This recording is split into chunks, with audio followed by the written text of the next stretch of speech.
दोस्तों, तो आज हम 2025 में रिलीज हुई एक फिल्म ओहो एंथान बेबी देखने जा रहे हैं।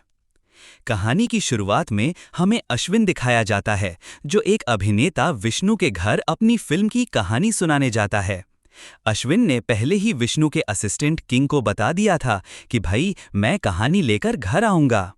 किंग ने खुद विष्णु और अश्विन की मुलाकात का इंतजाम विष्णु के घर पर किया और किंग की रिक्वेस्ट पर विष्णु अश्विन से मिलने के लिए तैयार हो जाता है। अश्विन, जो अभी असिस्टेंट डायरेक्टर है, अब खुद फिल्म डायरेक्ट करके सफल डायरेक्टर बनना चाहता है। इसी वजह से वो विष्णु के पास दो कहानियों के साथ आता है। पहली कहानी एक स्पूफ टाइप कॉमेडी फिल्म है और दूसरी कहानी एक क्राइम थ्रिलर है। विष्णु को पहली कहानी पसंद नहीं आती और दूसरी कहानी वो अभी नहीं करना चाहता, क्योंकि उसने पहले से कई थ्रिलर सस्पेंस मूवीज कर ली हैं।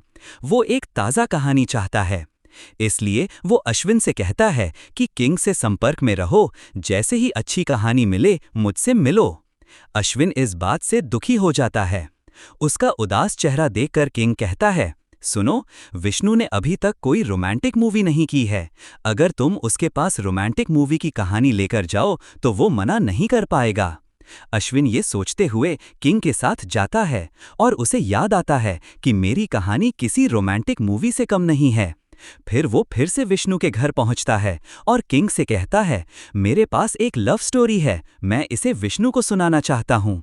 विष्णु भी इस कहानी को सुनने के लिए तैयार हो जाता है। अश्विन बताता है कि ये कहानी मेरी अपनी है। ये तब शुरू होती है जब मैं 9वीं कक्षा में था। अश्विन अपने माता पिता के साथ रहता था। उसके पिता को ज्योतिष, न्यूमरोलॉजी और इस तरह की चीज़ों पर अत्यधिक विश्वास था, यानी वो बहुत अंधविश्वासी था। इसी वजह से एक दिन उसने नौकरी छोड़ दी और ग्रहों की चाल के अनुसार कई बिजनेस शुरू कर दिए। अगर किसी बिजनेस में मुनाफा नहीं हुआ तो उसे हर बार बंद करना पड़ा।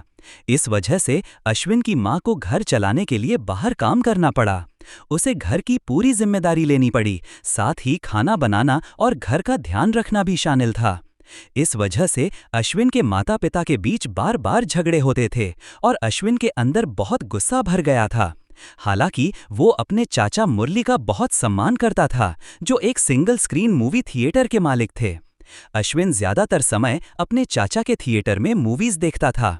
मुरली ने शादी नहीं की क्योंकि उसे अपने बड़े भाई और भाभी के झगड़ों को देखकर दुख होता था। मुरली मानते थे कि शादी के बाद जिंदगी खराब हो जाती है, लेकिन अश्विन का नजरिया अलग था।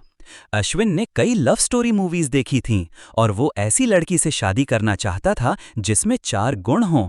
पहला, लड़की अश्विन में स्पार्क पैदा कर सके, यानी कनेक्शन हो। दूसरा, लड़की खुद अश्विन को चूमे।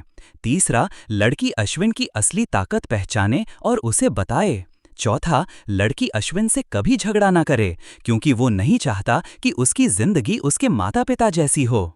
अब चाचा की थिएटर के अलावा अश्विन को स्कूल में भी रुचि होने लगी, क्योंकि वो एक लड़की से प्यार कर बैठा था जो उससे 1 साल बड़ी थी। उसका नाम रवीना था और वो हाल ही में अश्विन के पड़ोस में शिफ्ट हुई थी। अश्विन रोज रवीना को देखता था और उसका दोस्त रसना उसे प्रेरित करता था कि अश्विन भाई, उसे देखकर अपना दिल खोल दो, रुकना नहीं। एक दिन अश्विन की मां ने उसे रवीना के घर एक बैग देने को कहा जिसमें कुछ सामान था।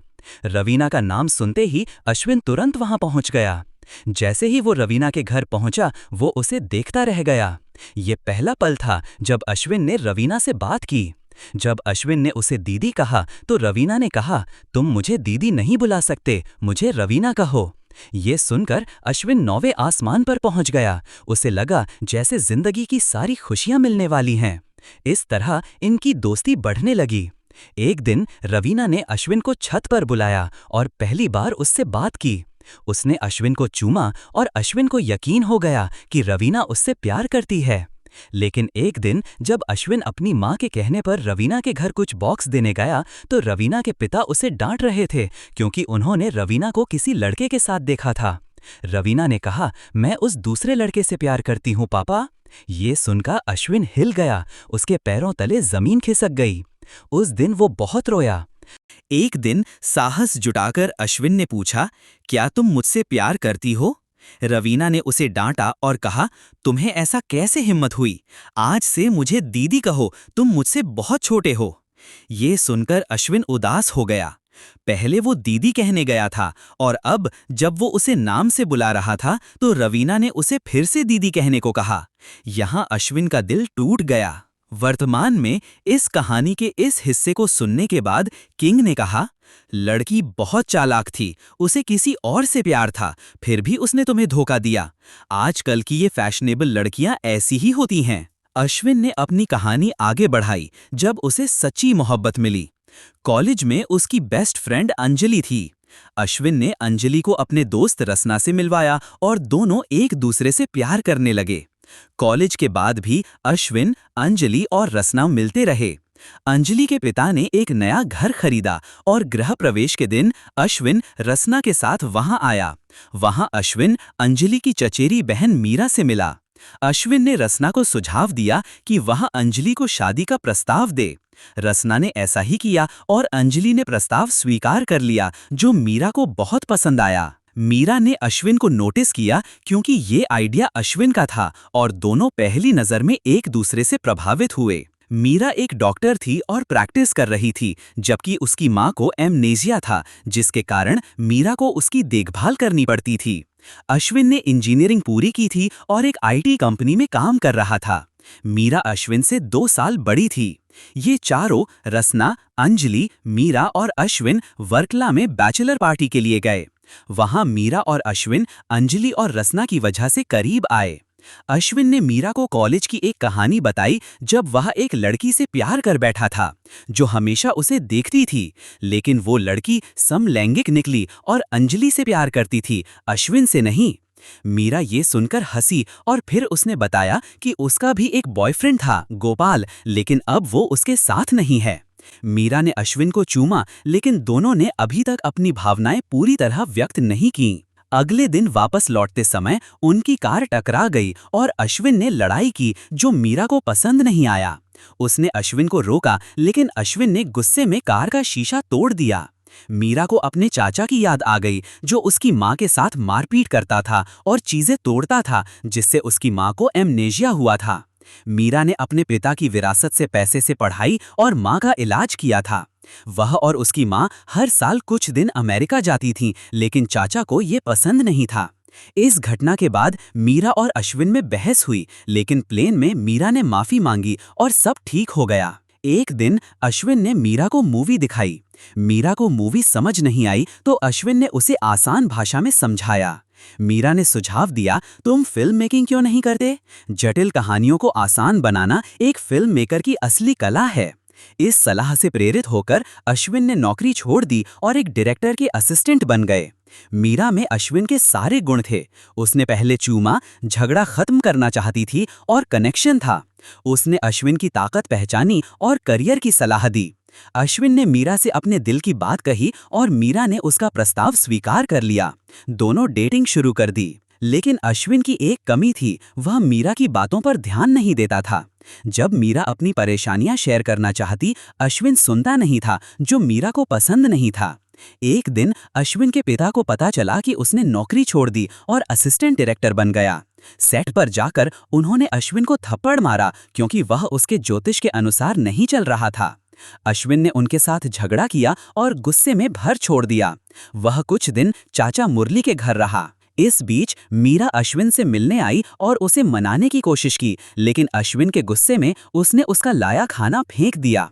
मीरा ने पूछा, मेरी क्या गलती है, और चली गई। कुछ दिन बाद मीरा के चाचा और उसकी मां के बीच झगड़ा हुआ। चाचा ने मां को धक्का मारा और मीरा ने घर छोड़ दिया। उसे और मां को जगह नहीं मिली तो उसने अश्विन को फोन किया, लेकिन अश्विन ने गंभीरता से बात नहीं की और फोन काट दिया। मीरा ने खुद और मां के लिए इंतजाम किए। 2 दिन बाद दोनों में फिर झगड़ा हुआ। मीरा ने कहा, तुम मेरे चाचा जैसे हो। अश्विन ने गुस्से में चीखा और ब्रेकअप कर लिया। मीरा हमेशा के लिए मणिपाल चली गई। अश्विन सोचता रहा कि जब तक मीरा माफी नहीं मांगती वो नहीं बोलेगा। 1 साल 6 महीने बीत गए। अश्विन ने अपनी कहानी का आधा हिस्सा यहीं खत्म किया। विष्णु ने कहा, तुम्हारी कहानी में दम है, लेकिन अधूरी है।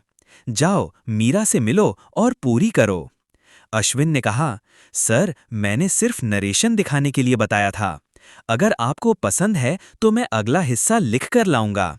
लेकिन विष्णु ने कहा, मुझे लिखी हुई कहानी नहीं, कच्ची और असली कहानी चाहिए। जाओ मीरा से मिलो, अगर कहानी पूरी होती है तो मैं इसे फंड करूंगा।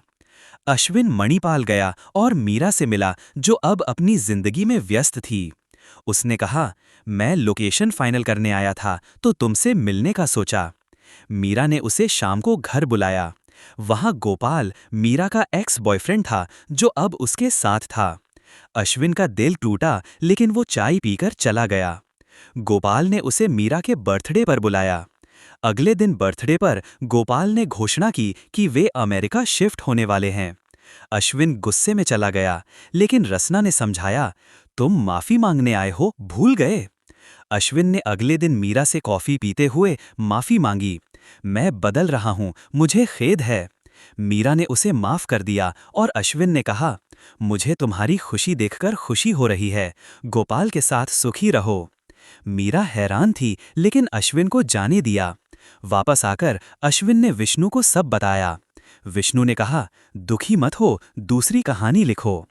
इस बीच मीरा को गोपाल के कमरे से कागज मिले, जिसमें पता चला कि गोपाल ने उसकी नागरिकता का फायदा उठाकर वीजा के लिए अर्जी दी थी। मीरा ने गोपाल से ब्रेकअप कर लिया। अंजलि ने अश्विन को बताया कि मीरा की मां चेन्नई में अकेली है। अश्विन गया और मदद की, लेकिन फिसलकर शीशे पर गिर गया और घायल हो गया। जल्दी ठीक हो गया। अंजलि ने मीरा को बताया और मीरा ने अश्विन को फोन किया। मुरली ने फोन उठाया और बताया कि अश्विन ठीक है और वो अपनी लव स्टोरी पर फिल्म बनाना चाहता है। मीरा को लगा कि अश्विन उसे खुश करने आया था और वो रोने लगी। मुरली से अश्विन को गुस्सा आया। मीरा की एक दोस्त ने उसे विष्णु का इंटरव्यू दिखाया, जिसमें विष्णु ने कहा कि अश्विन ने अपनी कहानी पर फिल्म बनाने से मना कर दिया था, क्योंकि मीरा गोपाल के साथ थी और वो उसकी जिंदगी बर्बाद नहीं करना चाहता था। ये जानकर मीरा ने अपनी गलती समझी और अगले दिन फिल्म सेट पर अश्विन से मिलने गई। सेट पर बॉम्ब ब्लास्ट की शूटिंग थी। मीरा दौड़ती हुई आई और अश्विन उसे बचाने दौड़ा। ब्लास्ट हुआ, लेकिन ये पाउडर बॉम्ब था, कोई नुकसान नहीं हुआ। मीरा ने माफी मांगी और अश्विन से प्यार कबूलने को कहा। अश्विन ने कहा, तेरे प्यार ने मुझे बदला, अब मैं तुझे नहीं जाने दूंगा। दोनों ने एक दूसरे को चूमा। विष्णु अब फिल्म के लिए तैयार हो गया। अश्विन के पिता ने अपनी गलती मानी और मां से मिलने गए। अश्विन खुश हुआ और इस तरह कहानी खत्म हुई। आपको पसंद आई क्या? अगले वीडियो में मिलते हैं, ख्याल रखना।